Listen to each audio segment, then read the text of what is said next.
to natural fibers. And go ahead, and this was from some years back, but there was the International Year of Natural Fibers.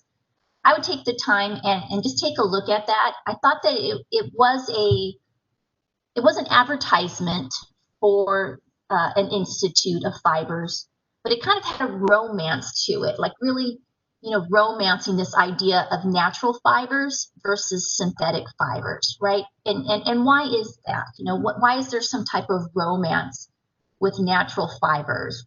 Well, there's something about a fiber that comes directly from the land, from the source. It's biodegradable, right? It comes to us, it can go back to the earth. It's natural. So that's the first word I'm going to put out there. When we're talking about these fibers, those are those natural fibers rather than synthetic, made from basically a plastic, a petroleum-based resource that has been manipulated by man. So there really is a beauty in these natural fibers. And it will reflect, the fibers that you choose will reflect some decisions that you make as a designer, not just in terms of performance, but as aesthetics. Because let's say you're doing a wonderful Santa Fe interior design for a residence. You probably want to use wool and cotton and things that are related to that specific style and period. Now that's going to be quite different if you're doing a Southwest style for a restaurant, where you want the look, I'm going to say the look of cotton, the look of wool, but you're probably going to have to use more of a synthetic fiber like polyester that's been manipulated and treated to resemble a natural fiber. And so we'll go over that more, how synthetic fibers, those man-made fibers, have come a long way, and they really do resemble, oftentimes without detection, a natural fiber. So our first fiber that we're looking at is cotton. The history, it comes from 3500 BCE, or 7,000 years old, and it started out in Mexico. So cotton are the seed hairs from the cotton boll. So the boll is this round area, that's the seed, and inside it are all of these fiber hairs. So there's the seeds as well as these hairs of the seed fiber. And it's the bolls that are picked originally by hand and now mechanically that are used in the production of cotton. The cotton gin, which is the machine that was made, a great invention, separates the fibers from the seed. So before the cotton gin, it was by hand that all those little seeds within the cotton boll were separated from the fiber. American upland cotton makes 90% of the cotton crops. So I'm just going to pause so that we can really feel that we're together. Does anyone here in Phoenix, Arizona, Gilbert, Scottsdale, does anyone live still around a cotton crop?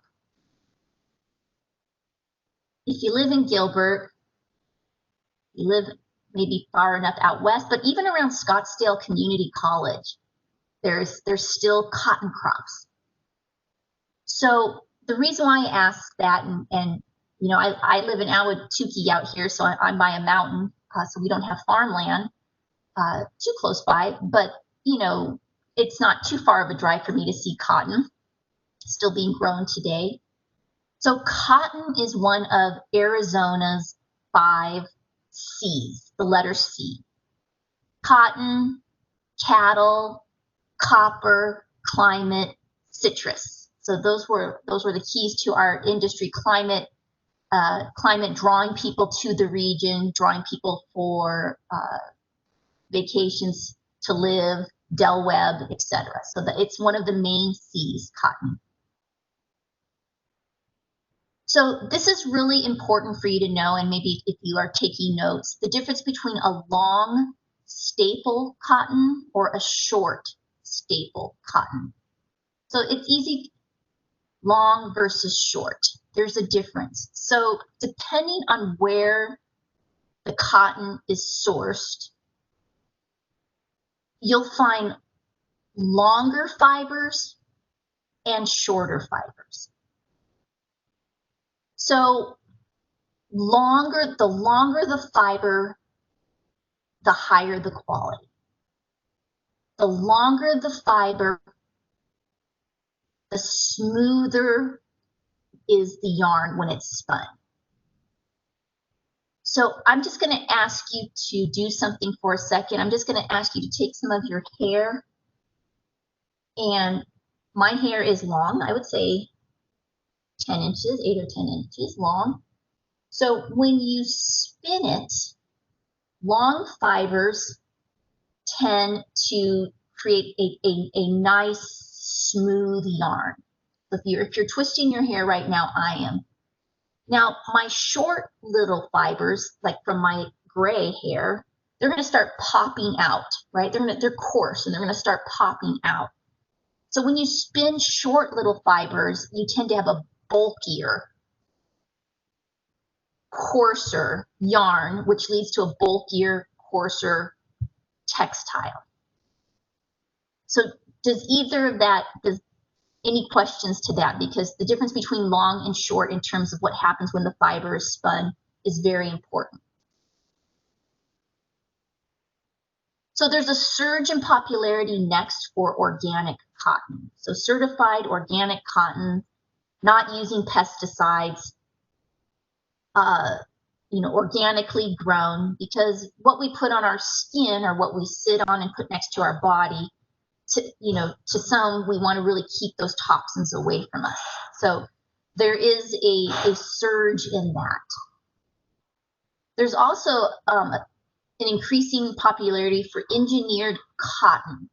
So cotton that is grown a color. So engineered in such a way that it's grown and the bowl is pink or the bowl is light blue. So it's already colored in its natural state, natural engineered state, so it doesn't have to be dyed.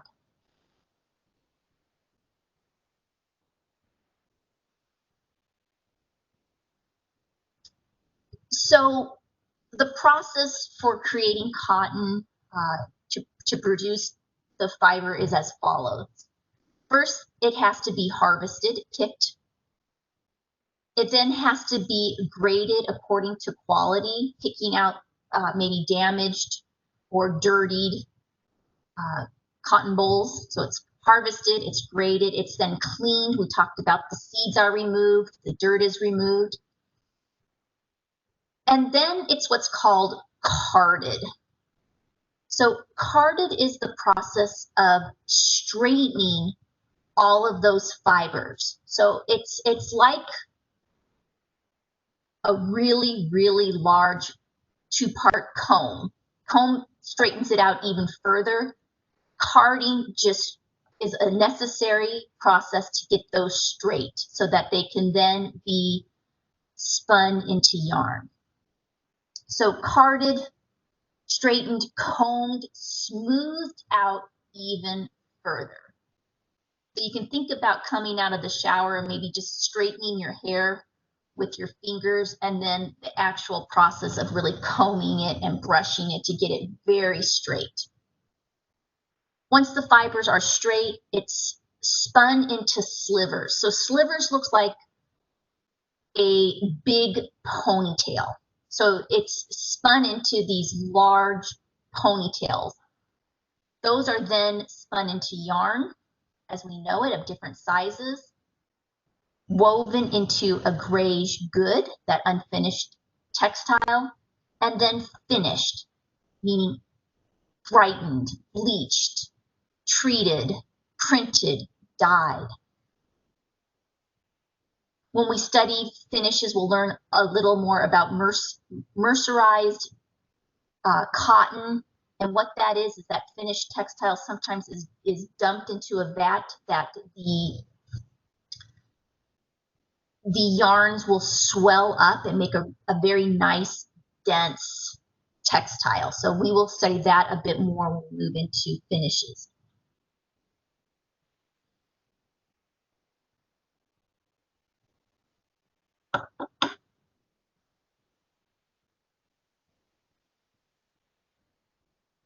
So before I just read through the list, just take a moment in your head and think about where you have specified cotton for home decor in your home. Where might you have cotton? Where might you wear cotton and why? So I'm going to go through the list and then we're going to take a look at our samples and talk about some of that list. So cotton is very versatile, and that's why it's called the decorator's fabric. Typically, we don't use cotton in commercial spaces, hospitality, healthcare, but in terms of the residential designer, it's used throughout the home. And the first thing we want to note is that it is very drapable. And I will do an experiment for you bigger than that little tab, but it's extremely drapable, meaning that it's manipulated, it's able to pleat and fold and be ironed, and then when it's placed in a large length, it has that beautiful drapability. It's easily dyed or printed. So our denim jeans that we wear are a dyed cotton twill. It's a great fiber. It's nice and clean and flat. It doesn't have a lot of texture, so it's able to receive printing very well. It's dimensionally stable. I laughed because I discussed my story of my drapery treatments a little bit in the last section on how it absorbed water and it did some funny things in my house.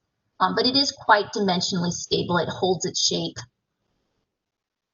It's hydrophilic. So hydro meaning water, philic meaning love, meaning it loves to absorb water. It's the reason on the right why we use it for our cotton towels. It's the reason why we use it to wipe our dishes if you're doing your dishes by hand. It grabs and it absorbs that water and it just loves it. So one of the positive characteristics is that it has a low luster, meaning unless there's a finish put on it, it's not shiny. So why is that positive? Why is low luster positive? I mean, silk has a luster, right? That's beautiful. So why did our textbook and our readings say that it's a positive characteristic? It has a low luster. If anyone wants to maybe think about why in some cases is that a positive characteristic? Maybe it wouldn't show imperfections as much. Oh, that's a good point. That is a good point. And I had never thought about that. But yes, that was a good one, because if you have a high luster, let's say paint on your wall or your ceiling, I don't know if that's where you were thinking, it shows all the imperfections. So that's why we don't put a high gloss on our ceiling, because you'll see all the imperfections typically in that ceiling. So yes, I'm going to add that is one of the reasons. So typically cotton comes from nature with all its perfections and imperfections. So that low luster allows all the nubs and slubs that you might see in a textile. It allows it to be beautiful and inherent and part of the texture. If it was glossy, it might take away from it and look cheap. And you are right on that low luster oftentimes is counters synthetic products. So if you think about, and most of you are too young 20 years ago to think about what nylon carpets used to look like. So when I was your age in college and getting my first apartment that you are in, I had nylon carpet in my dorm room, and it was mauve, and it was shiny because it was fake. It was shiny plastic carpet versus something made of wool, which is low luster, or cotton. So a good hand means it feels good to the touch. It feels good against our skin. You can use a solvent because it releases soil readily. Sometimes you can just rinse it out. If it's cared for, it's long-lived. How long do we have our denim jeans made of cotton? I'm going to ask you, because I had mom jeans that went out of style, and now mom jeans are back in style. So long-lived. And really importantly, it blends well with other fibers. So I'm gonna pause, and I'm gonna show you how to read a label. And I'm sorry that my camera will look fuzzy, but I'm gonna go ahead and share.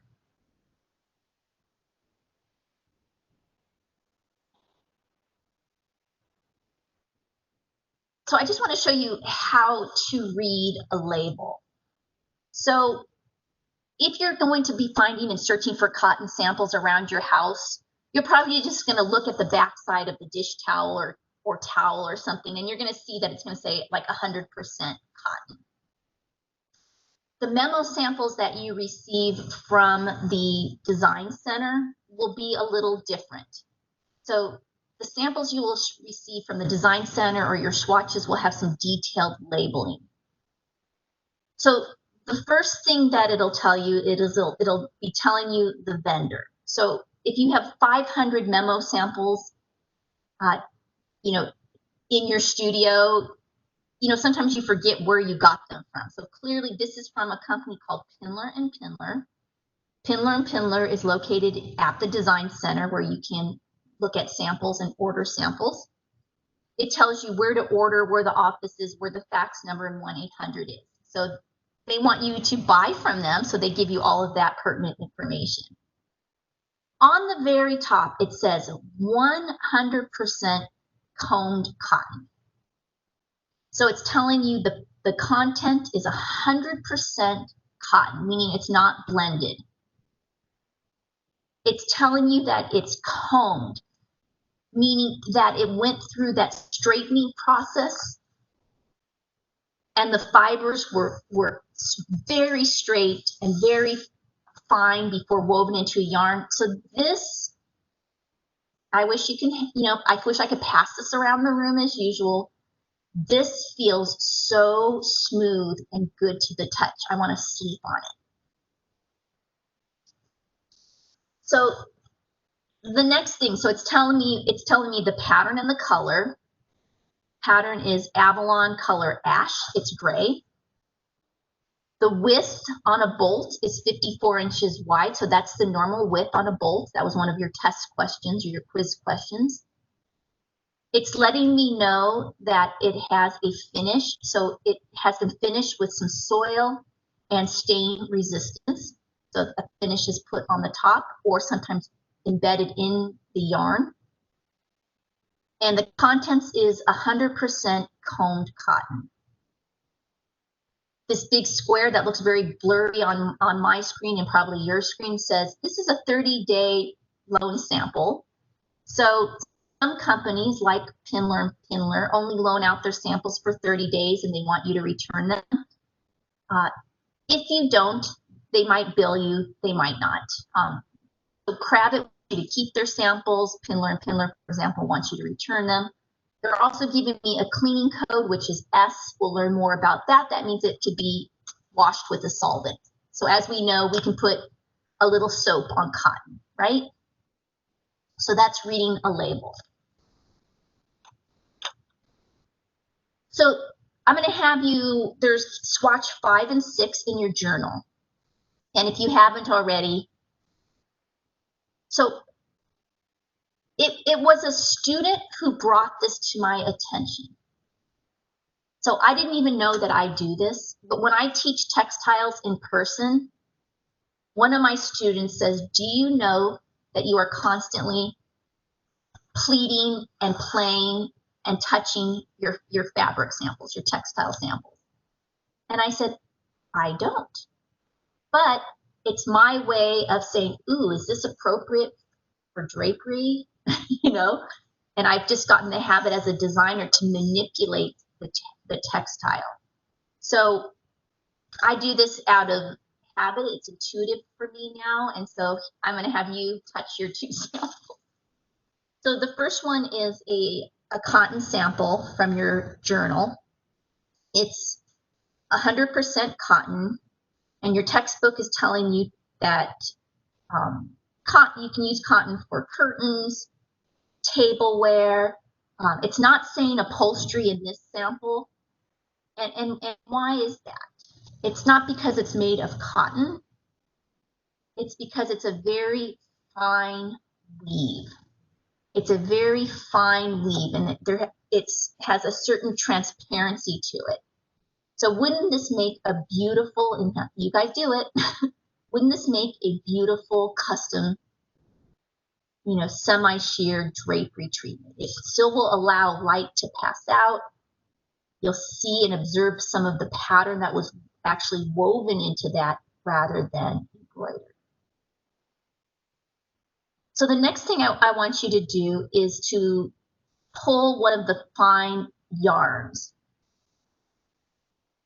There should be a yarn coming out the top and the bottom, and a yarn coming out the side.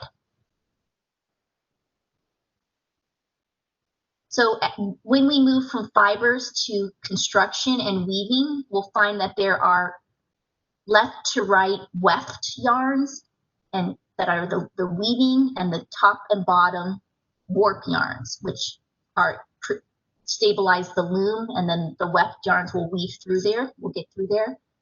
In this case, you'll find that the warp and weft yarns are quite similar, right? They're quite similar, but they're very fine. So now move to the next image, swatch number 6, sample swatch number 6. So just take a look at the yarns. They're much thicker than they were in the previous example. The ones on swatch 5 are very thin and even. And as you move to this cotton sample, the yarns are thicker, a little more coarse. They even have a kink to it in some cases. And so both are made of 100% cotton, but just feel the weight of one to the other.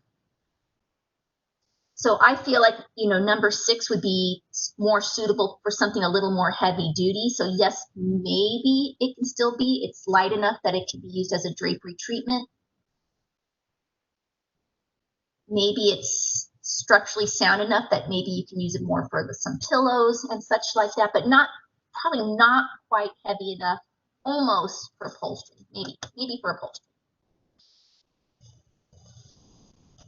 So again, both 100% cotton fiber, but because of the way they were woven and the yarns, they produced 2 different textiles. So here's just some examples of cotton, and while you're touching, again, this would feel like butter on my skin, or just drapeable cotton, print on that.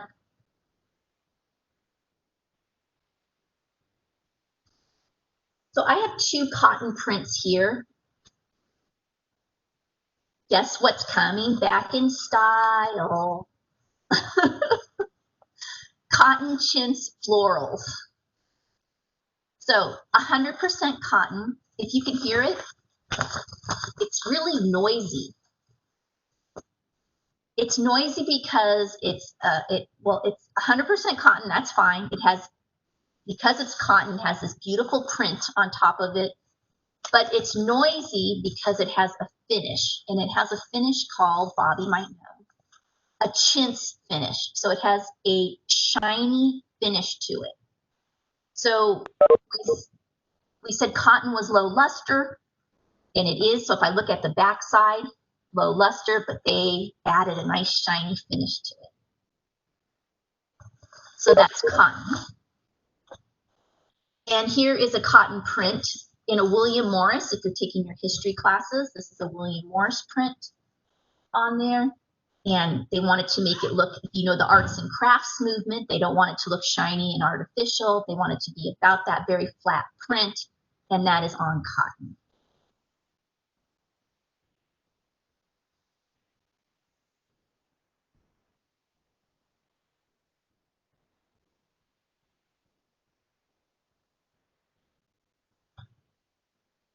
So yeah, how about saying, instead of saying negative, how about its limitations, or maybe not quite as strong, limitations and its weaknesses.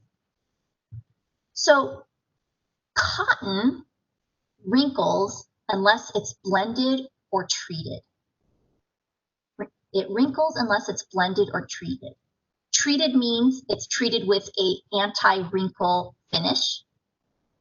So in my last lecture that I posted on Friday, I made the note that our grandparents, or your great-grandparents or great-great-grandparents, had to iron socks, iron underwear, iron sheets. Have I ever ironed a bed sheet? Has anyone ever ironed a bed sheet? Absolutely not. And not because they're not 100% cotton, it's because they've been treated. Cotton can also be blended with nylon, blended with polyester to help it with wrinkles and make it stronger.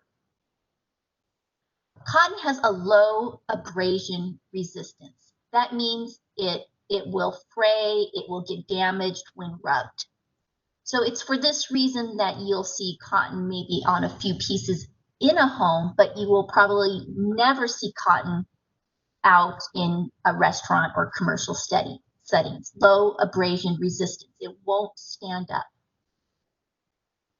It mildews if it's kept moist. We know that if we leave our bath towels in the corner of our bathroom, we know that it mildews, and you definitely wouldn't want to have mildew or bacteria, let's say, in a hospital. So you would never specify cotton in a hospital. It has low resilience, meaning it won't bounce back, or if it was crushed.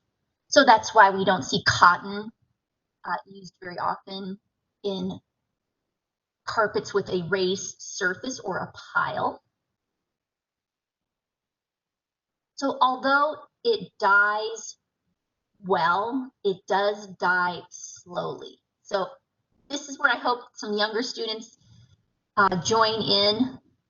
Has anyone re-dyed their denim jeans to get them really dark? If you've ever dyed anything cotton, you have to leave it in there forever. But then once it's there, it's a beautiful, rich dye. It's a natural fiber, so it's flammable and it burns slowly. It disintegrates from lengthy exposure to sunlight, acids, and air pollution. So it's a little more, right? It's natural. So if you leave paper outside, that's natural. If you leave cotton outside, that's natural. It's going to disintegrate. It's going to fade in light, acids, and air pollution.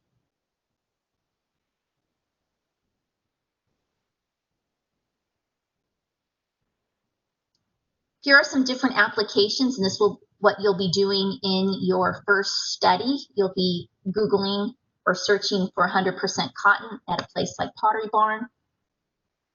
And here's just some description from Pottery Barn. So these are the words that I'm hoping that you will develop as you move towards being a design professional. So here's just some words from Pottery Barn that I'm hoping that you'll get more familiar with. So the first description from Pottery Barn says it's describing the print. The print is an 18th century inspired chinoiserie textile. So chinoiserie is the European version of a Chinese pattern. So here you see kind of this beautiful tree with these blossoms and exotic birds. It's made of 100% organic fibers, so it's talking about the fiber content. It's talking about how it's woven, the thread count of the sheets. It's talking about how beautiful cotton and rich and saturated the colors are. It's saying that it's imported from Italy's finest mills. It's talking about its hand, how it feels on the skin, crisp, smooth hand, and then it's giving a little information about being machine washable. So these are words that will help you be successful when you communicate to your clients, when you're selling something to your clients, and why they should purchase that over something else.